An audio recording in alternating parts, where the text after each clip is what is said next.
Good morning. நான் doctor Padmapriya, மகப்பேறு மருத்துவர், Jaya multi speciality and fertility hospital, Trichy.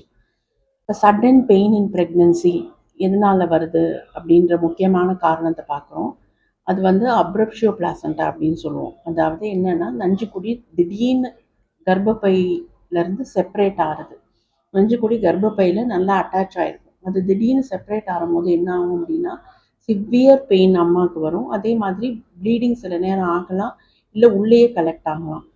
இது எப்படி தெரிய வரும் அப்படின்னா, நல்லாவே இருப்பாங்க, அக்யூட்டாக ஒரு பெயின் வரும், திடீர்னு மூமெண்ட்ஸ் கம்மியாகிற மாதிரி இருக்கும், அவங்களால அடுத்த ஸ்டெப்பு நடக்கக்கூட முடியாத அளவுக்கு பெயின் இருக்கும்.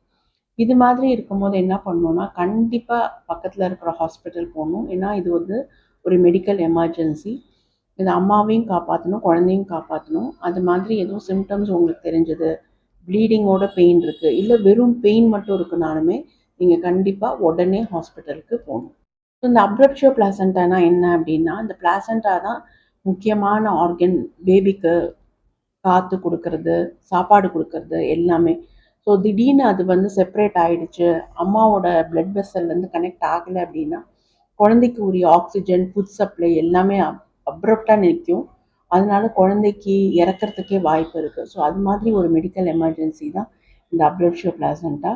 இது யாருக்கு முக்கியமாக வரும் அப்படின்னா, சிவியர் ஹைப்பர்டென்ஷன், பிபி ஜாஸ்தி இருக்குது, கர்ப்பிணி டைமில் கண்ட்ரோல் ஆகலை அப்படின்ற போது இந்த காம்ப்ளிகேஷன் வரலாம். சில பெண்களுக்கு பார்த்தீங்கன்னா காம்ப்ளிகேஷனே இருக்காது, திடீர்னு இது மாதிரி வரும்.